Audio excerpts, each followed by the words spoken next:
Un télérupteur électrique est un dispositif de commutation utilisé pour contrôler l'allumage et l'extinction de l'éclairage dans plusieurs endroits différents.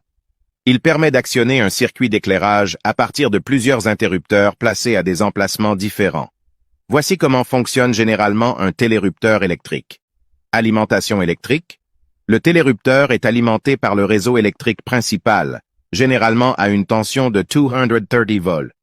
Il est raccordé à la source d'alimentation électrique et est protégé par un disjoncteur ou un fusible approprié. Interrupteur.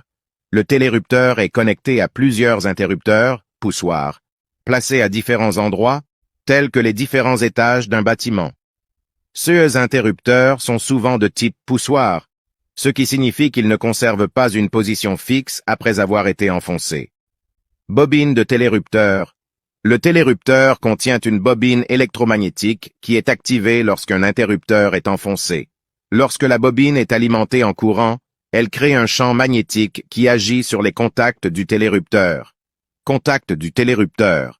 Le télérupteur est équipé de contacts qui contrôlent l'alimentation du circuit d'éclairage.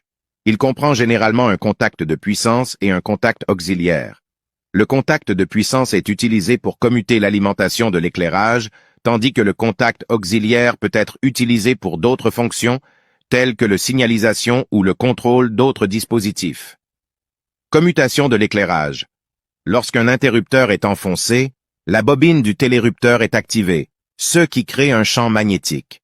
Ce champ magnétique agit sur les contacts du télérupteur, permettant de commuter l'alimentation du circuit d'éclairage.